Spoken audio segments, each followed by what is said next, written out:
Danny, your thoughts on the performance? Good performance, good away performance against a team that we were poor against last year. We thought we had a few wrongs to right, and I thought we did that with the way we set up. Played in their half a lot, whilst not being just a team that was smashing it, but we're putting in areas, and when you've got Lee Bonnis running the channels to make some bad balls look good, it puts Cheltenham under pressure. And when Griggy comes on and carries the baton and continues that good work, even at 2-0 when the game's pretty comfortable, that was a really good away performance. Cagey in the first half, would you agree?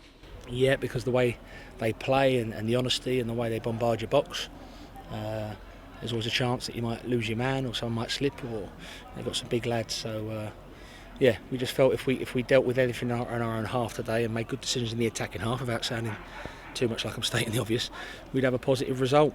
0-0 would have been an improvement on last season's scoreline, but we wanted the win. We set up for the win, whilst recognising if it's 0-0 of 85 minutes, we don't lose like last year. And that's what's important about learning lessons. We learnt a big lesson from last year. Don't throw things away. I think we saw one of the times when I can't remember who it was. I think it was Vontae Day-Campbell just booting the ball into the stand, really, just to get it away from the back four. Yeah, listen, you see Premier League defenders do that, and with that he made some great passes into Dylan's second half. So it's all of my favourite word is balance. If you can have a balance to your play, balance to your outlook, balance to your reactions after wins and defeats, you've got a chance of being successful. I thought the boys showed a real balance in their performance today and their mindset. You know, we didn't go gung-ho at 2 and try and get 3 or 4. We didn't just sit in and defend our box for dear life and just try and scrape the 2-0. So as I said earlier, it was a really good away performance. How close was the offside in the first half? Have you seen it back at all? Apparently it was just offside. Jack the analyst said it was just offside. So at the time, listen, that's what we all do as supporters, but especially as staff. The first thing you do is look down the touchline, and when he's got the flag up, it's a horrible feeling. But yeah, we didn't feel too sort of disgruntled by that. We thought we could carry on creating stuff as long as we kept them quiet. If you had a Flynny's teams, they're honest, they throw it at you, and they kept going right to the end. But our boys defended and stood up to the test valiantly. Goals coming at important times. You got one just before on the stroke of half time last week, this time just after half time as well, and Lewis Gordon getting his first professional goal as well. He seemed absolutely delighted with that. You can tell Lee Bonnis that, but listen, I don't think Lewis scored a professional goal. I thought he was excellent today. I thought he was excellent against Barrow, Lewis Gordon. I thought he was really good today. I thought him and Vontae decided when to go and join attacks, when to help out Fads and Dunks. I thought they got that absolutely bang on. Dylan Duffy, great work for the goal. It's 2 assists now, and obviously he scored a good free kick. So yeah, certain lads, well not certain lads, all the lads that have been on the pitch for Barrow and today have done themselves proud, and they've given themselves a real big confidence boost going into a massive game Tuesday. Yeah, you're looking back at February. That obviously it's righted a wrong, hasn't it, from that game as well when he did it. But overall, the performance, getting those 2 goals, quite crucial for you to dictate the game going forward.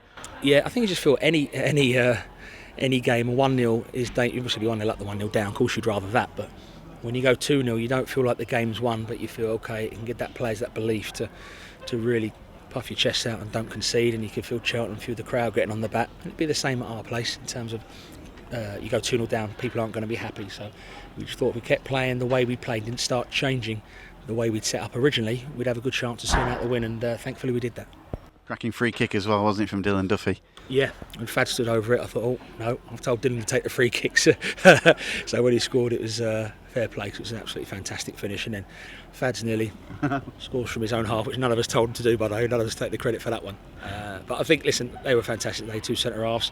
Dylan was excellent, still got loads to learn, still got loads to improve on. But 2 games, 2 assists and a goal, it's a great start for him. I think only Paul Cook and Gary Roberts are here from the last time Chesterfield played Mansfield in terms of their last time, I think. It is a tough night for you. You're playing against the League One side. They've lost both their games going forward, but you could sense an anticipation from the supporters at the back end with them singing about what's coming up on Tuesday night, couldn't you? Yeah, I thought you were going to sing it then. Listen, it's great. As I say, people who've been involved with this club a lot longer than me have got obviously reasons for the rivalry, and which I've learnt about since being up in Chesterfield. But regardless of that, it's a local game that I think today's really whet the appetite even more for our supporters. You know, we're 3rd in the league, albeit after 2 games, and we've got our local rivals coming into town for a Carabao Cup game, which we're desperate to win. I'm sure Nigel's desperate to win as well, because they lost in the last kick of the game today, didn't they, Mansfield? So that's 0 points from 2 games for them. But Nigel's a good manager. He'll have them set up. They're a good team. We've got to be ready for it. It's nice to go into it after 2 wins, I must say. Yeah, get a sold-out atmosphere at the SMH as well on a Tuesday night, and try and again right it wrong, because it's nearly been 20 years since Chesterfield got into the second round of the League Cup as well. Again, it's another sort of stuff to take forward. It is. I think if you go back to what I said this time last year, I think we lost at Derby, didn't we? And it was disappointing because we played really well that night, but we were waiting so long the club has waited so long to get back into the league. Obviously before my time as well in the National League years, they're the sort of things you get the league for. Play Carabao. I've had a year, we've had a taste of it, like you say, Paul. Now we want to get to that next step, beat our local rivals and get to the next round and maybe get an even bigger team.